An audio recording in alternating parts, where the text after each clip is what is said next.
I'm in a process of my life where I'm trying to figure out how to write my book and how to really be able to speak the essence of what my mother taught me. And it wasn't like she sat down and gave me class lessons, but it's just who she is. Darlene Gussie Freeman. Darlene.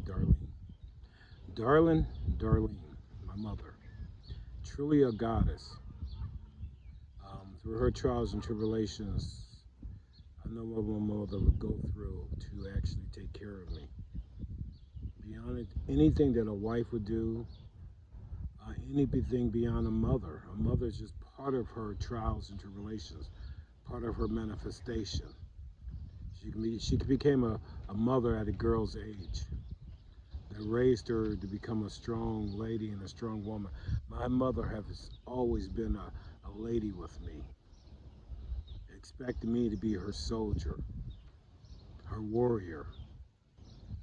I believe my mission was to protect my mother, my sister, and my grandmother. My grandmother passed away at a very young age. I was probably around about 7 or 8 years old. Clementine. My mother, Darlene, my sister, Zabata. I got 2 brothers. They're angels, the same as me. We all got our own trials and tribulations. Both of them was adopted off. Me and my sister wasn't. I prevented my sister from getting adopted when she was at the age of 2 and 3 years old, because we was in the same foster home with each other. My sister is one of the most strongest women I know. She has the essence of my mother. She has the essence of me, and she carries so elegantly. Military, raised a beautiful family. And again, as I state, I'm still trying to find the essence. God don't care about man-made words. Our words just speak to one another. I am trying to find the best way I can express my thoughts. My thoughts is something I've always kept in. It's something that empowered me. I had 6 foster fathers, 6. 5 foster mothers, women that portrayed a role as a mother to me, and men that portrayed a role as a father that I opened myself up to listen to. I am the son that knows how to make a father feel like a man. I am the son that knows the elegance of a mother, to make her feel proudful, to have me as a son.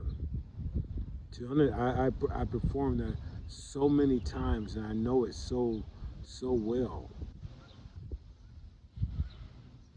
The man in me has been profound and performed 6 different times, from fathers that portray to be my father, as a foster father, as a man that I portrayed and looked up to and want to imitate a little bit, as a mother that made me be kind and willing to do anything for and look for her approval. Grandmothers, I didn't know too many grandmothers. I didn't get to know my grandmothers that well.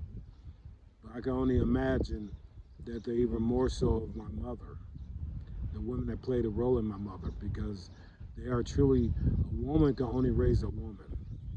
A father raises a little girl. And when you see that tenderness and that sweetness of a mother,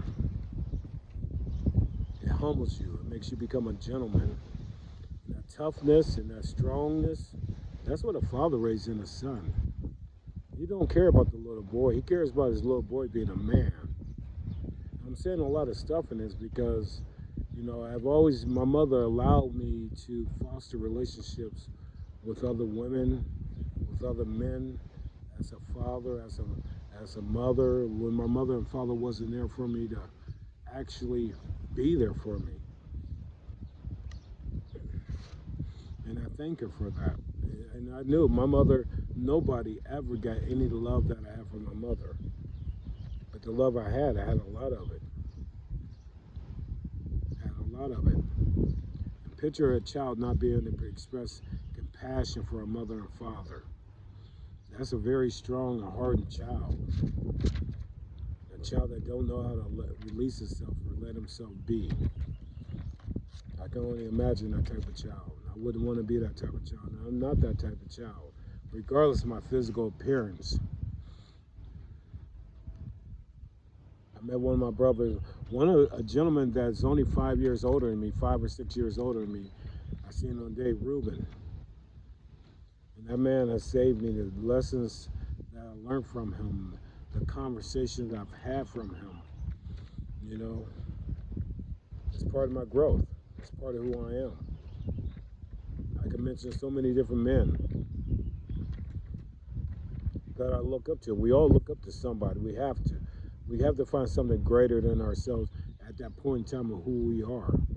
Respect that. Respect that. But again, you know, I'm trying to express my book in a written form. And again, when I don't believe in words, because I know my God don't care about man-made words, I love a conversation. I'm a conversationalist. I put a list of words within my conversation to reach that person, speak to that person, their emotions and their energy. Motivational speaker, whatever it may be, but I'm speaking to your emotions and energy. And what your emotions is your soul. Your energy is your spirit. So I speak to your soul and your spirit. I can care less about your physical form. I can care less if you're fat, skinny, missing a leg, missing an arm, complete. Your physical is the least important. Even though you may be missing a leg or missing an arm, or got things sewed on you or cut off of you, it doesn't change your soul or your spirit.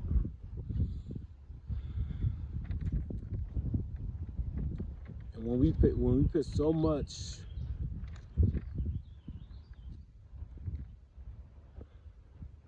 emphasis or responsibility or liking on what we physically are, we miss our soul. We miss our spirit. Your spirit doesn't change. Your soul doesn't change because of what you physically look like. You're who you are. Your core. Your core is your soul and your spirit. Without your spirit, your soul wouldn't be alive.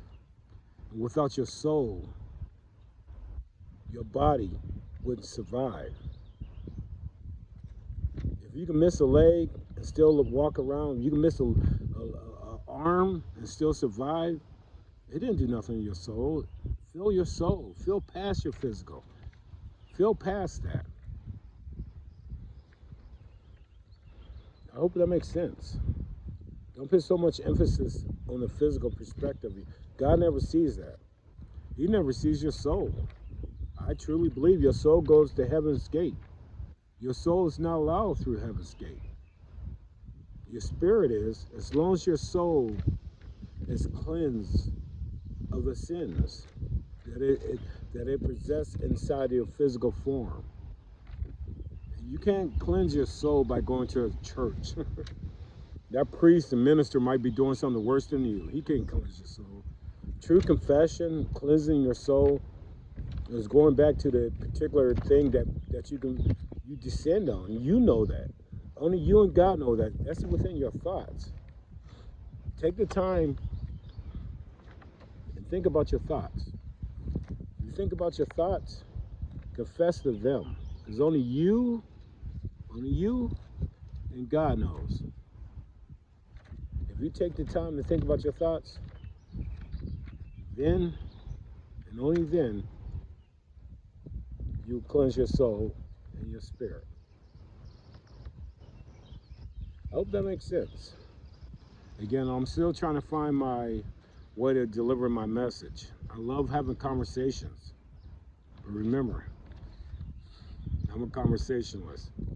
Within my conversation, I'm listening to words to see if I can trigger your emotions and your energy. I'm trying to see if I can speak to your soul and your spirit. Most people say my conversations very powerful, very deep. I don't know what's deep to you. I can say anything. We all listen. We all listen to the same thing. question is, what did you hear? We all hear differently. One may hear right, one may hear left.